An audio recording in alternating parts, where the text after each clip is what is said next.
The bridge hummed with activity. The captain stood rigidly at attention, his jaw clenched tight, his eyes boring into the swirling mass of energy that filled the main view screen. It was a kaleidoscope of colors, impossibly beautiful and utterly alien. The object streaked through the void, leaving a shimmering wake in its path. Beautiful, yes, but also deadly. He could see the intent in its wake, the raw power coiled within. "Long-range scanners picking up atmospheric traces," one of the crew called out, his voice tight. "It's got a hull, sir. There are people in there." "People?" Ilyas echoed, surprised. Who else would be out here? And what were they doing in an unregistered ship in Imperial space? More importantly, what were they planning to do? The alarms blared again, insistent, demanding action.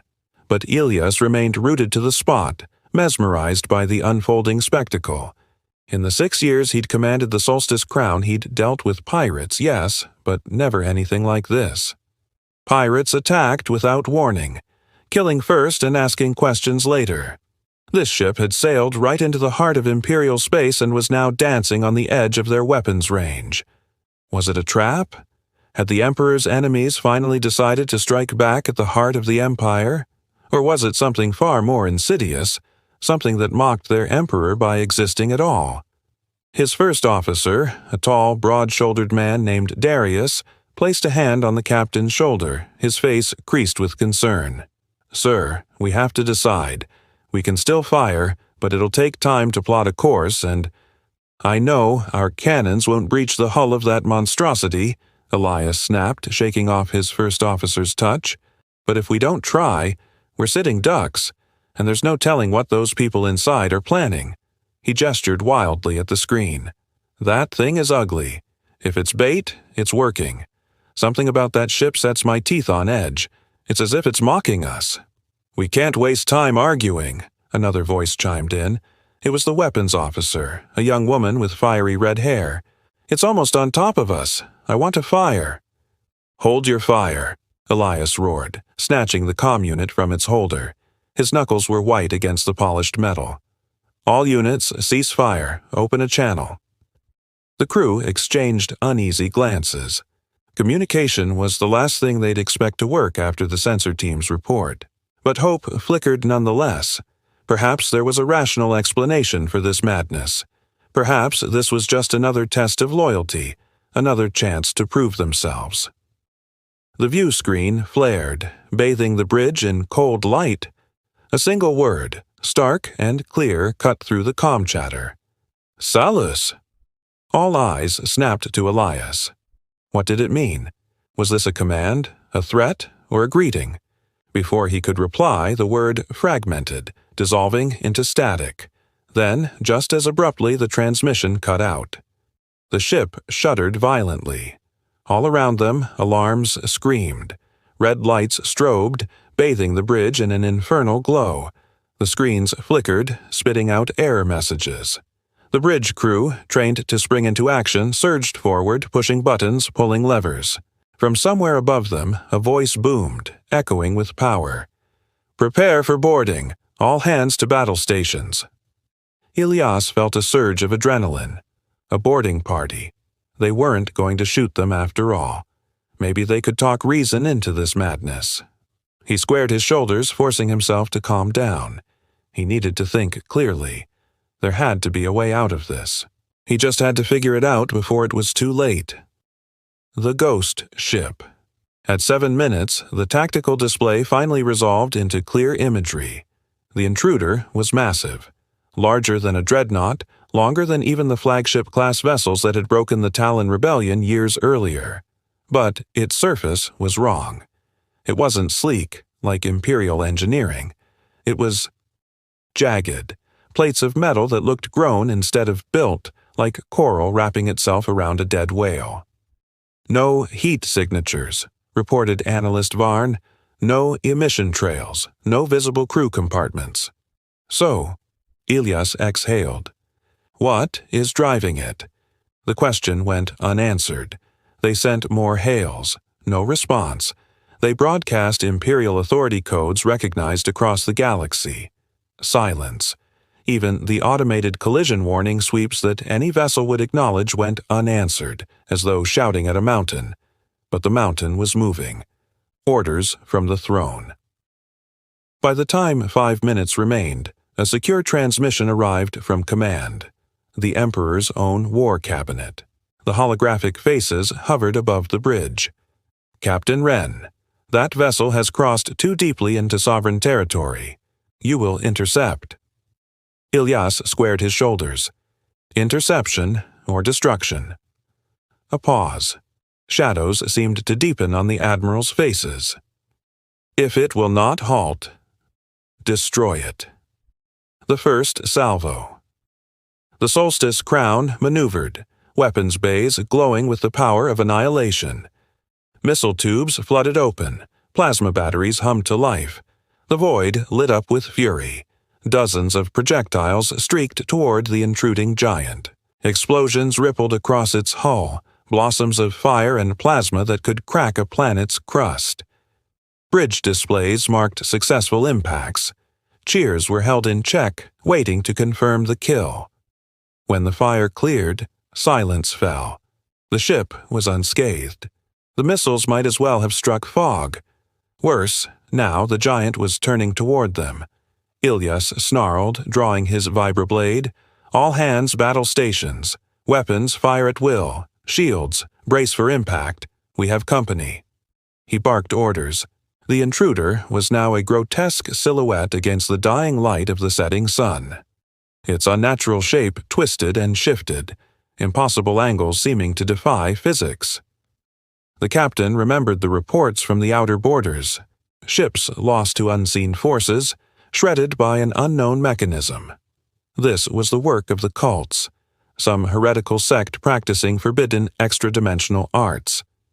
If this ship reached the core worlds, untold horrors would be unleashed. The captain watched helplessly as the enemy drew closer. His ship was faster, more maneuverable, but also much smaller. Weapons fire was useless, and now the grotesquerie was upon them, filling the view screen. Ilyas snarled, drawing his vibroblade. All hands battle stations. Weapons, fire at will. Shields, brace for impact. We have company. He barked orders.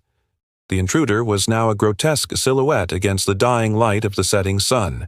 Its unnatural shape twisted and shifted, impossible angles seeming to defy physics. The captain remembered the reports from the outer borders, ships lost to unseen forces, shredded by an unknown mechanism. This was the work of the cults, some heretical sect practicing forbidden extra-dimensional arts. If this ship reached the core worlds, untold horrors would be unleashed. The bridge crew screamed as monstrous tentacles lashed out, wrapping around the Solstice Crown, tearing it from its course.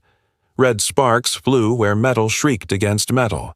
Crewmen cried out, pinned beneath the weight of their comrades. The ship groaned, struggling to break free of the tentacles' grip. "Fire in the starboard nacelle," someone shouted. "Shields are down." More tentacles lashed out, crushing a laser battery and sending burning metal raining through the viewport. "Brace for boarding," Ilyas roared over the intercom. "All available personnel to the starboard hangar bay. Defend the crown, for the Emperor." They fought back with the weapons of the material plane, guns and blades and explosives, while the creature wielded powers beyond comprehension. Some cultists wielded bolt pistols, lace guns, even a heavy bolter, but most were armed with crackling coils of pure energy, with knives that cut through armor like paper and claws that raked burning lines across metal and flesh alike. Their ranks included human males and females. Yes, but also reptilian humanoids and creatures that seemed less substance than shadow, all united in a single terrible purpose. And they poured through the hole in the ship's hull, swarming across the bridge and down the corridors of the stricken vessel. The fight was hopeless from the start. The invaders swept through the ship, slaughtering all before them. Demonic laughter echoed through the halls as the living were cut down and dragged screaming through the ship as wrecked corridors to the gaping hole in its side. There, more creatures waited, tending to the wounded and dragging the dead into the ship. Through the viewport, Ilyas watched them disappear inside. Then he turned to flee, running desperately toward the safety of the hangar bay. The hangar doors were sliding shut just as Ilyas burst through them. Behind him, he heard a guttural roar and the blessed hiss of the hangar S seals as it cut itself off from the rest of the ship. Turning, he saw the horrifying face of the creature that had led the attack, a mockery of a human visage with tentacles dripping ichor instead of blood, and it was reaching for him, its clawed hand already through the weakening shield, dragging itself toward the helpless captain. With one final screech, it tore through the barriers. Ilyas slammed the control panel, dropping it over the creature and sealing the door behind it. Alone in the dim emergency lighting, he watched the creature thrashing in the flickering light. He needed to get to the armory, get a weapon, anything to defend himself with. And then he noticed something. The fallen panel was blocking the view screen, obscuring the image of the creature. But as he moved to brush it away, the darkness behind the screen seemed to reach out and grab his wrist.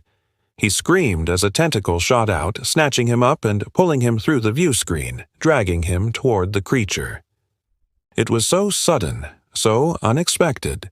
There was nothing he could do to stop it. Then everything went black. Hope flared when he found himself still on the bridge, the creature nowhere in sight.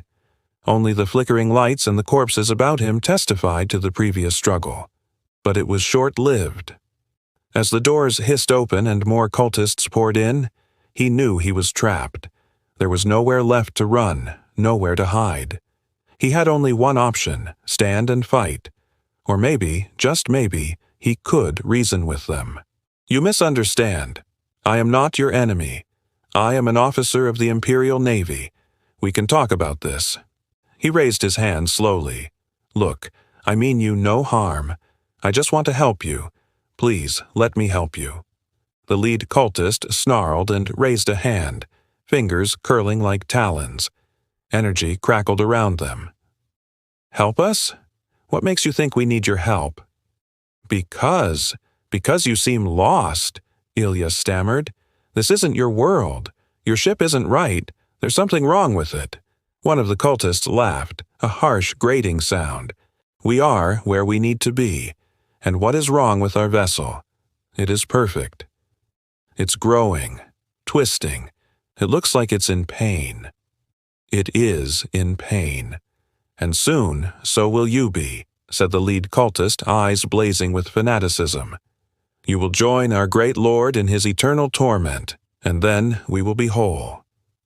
Great Lord? What great Lord? Who are you worshipping? What do you want? Our great Lord, the Devourer, the bringer of chaos, the sculptor of souls, the cultist screamed, gesturing grandly to the writhing hulk outside. He is the end and the beginning. He is the darkness that birthed this universe and the light that shall consume it. Soon, all will know his name.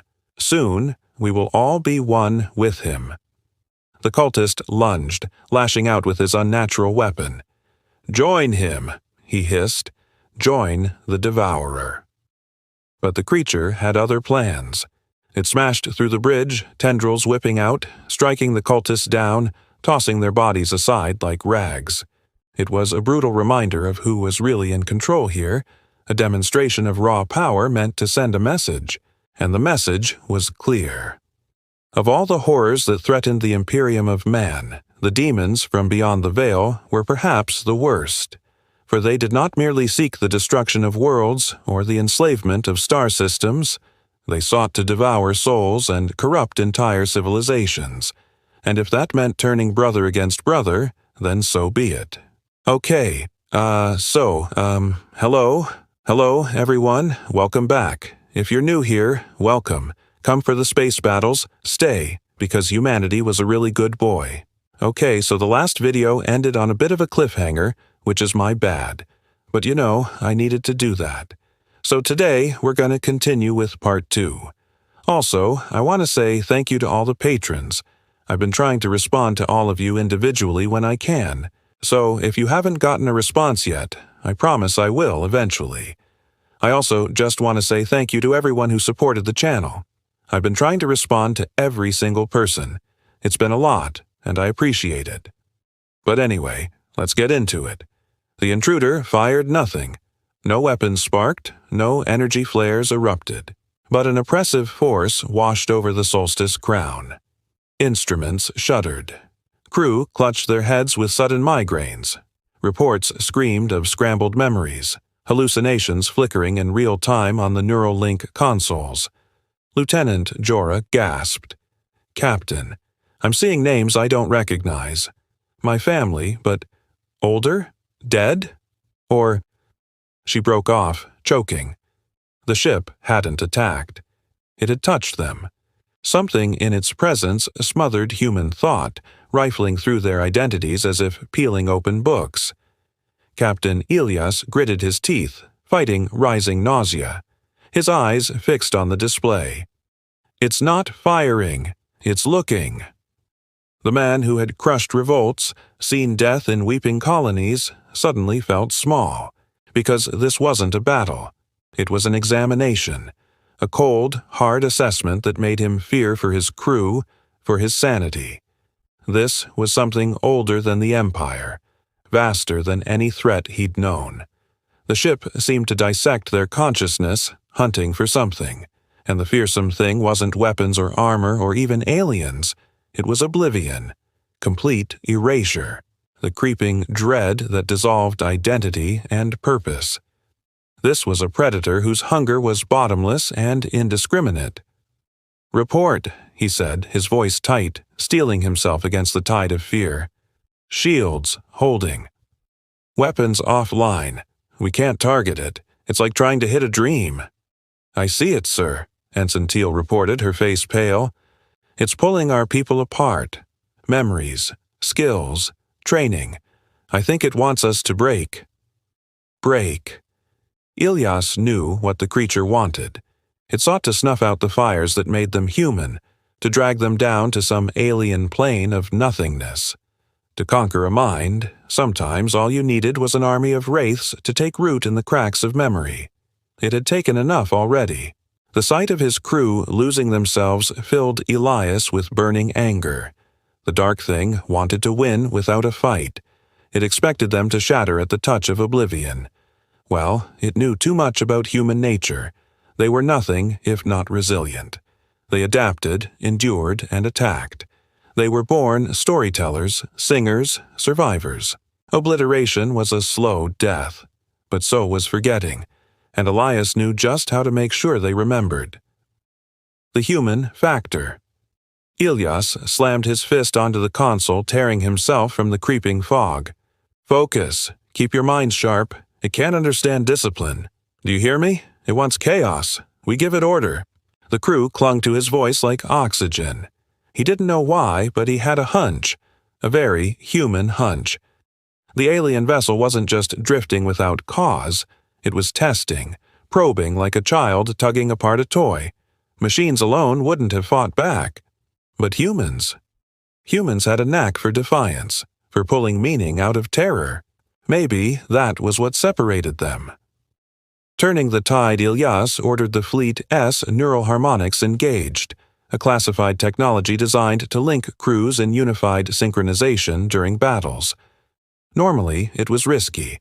Minds weren't meant to overlap too far. Perfect coordination could kill individuality. But now, individuality was the weapon. "Link us in. Everyone. Now." One by one, the thoughts of his crew meshed, not into a blur, but into harmony.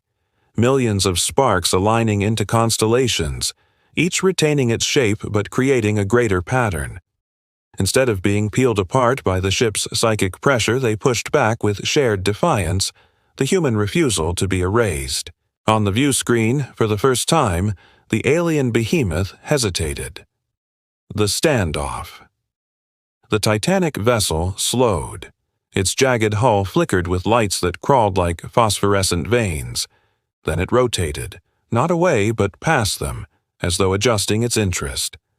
For one haunting moment, Captain Ilyas thought it might unleash some unknowable weapon. Instead, it glided forward toward deep space as calmly as it had arrived. No explanation, no words, just acknowledgement. Humanity had resisted. Sensors logged its departure vector, straight beyond the rim, out where no Empire chart lived, out where the stars grew thin. Aftermath, the War Cabinet demanded answers. Scholars argued it was a rogue AI ship. Priests insisted it was a god testing their worth. Strategists whispered of civilizations watching, waiting. But Captain Ren stayed quiet. He remembered the feeling of that alien weight digging into his thoughts, the terrifying intimacy of a mind dissecting his soul. And he remembered the moment his crew, together, pushed it back. Not through plasma fire or missiles, through identity, through being human. And for the first time in his long career, he believed the propaganda phrase he used to mock: humanity was special. In the dark halls of the Empire, whispers spread of the day a stranger ship appeared, would not obey, would not halt, and left behind an empire trembling, not from defeat, but from the realization they were not alone, and they had only barely been tested. So I know that ending was kind of abrupt. I'm sorry about that. I wanted to split it up into 2 parts. I don't know. I feel like 2 parts is better than 1 super long part. So yeah, I hope you enjoyed this one. I know this is like super different from my normal style of writing. So if you're enjoying this, please tell me in the comments. Tell me your thoughts. Tell me what you want to see. What should happen next? Who should I write about next? Should I do more space opera? All of these questions are important. You know, I need to know what you guys think. Anyway, thank you all again for supporting me. Thank you for watching. Enjoy the rest of your day, and I'll see you next time. Bye.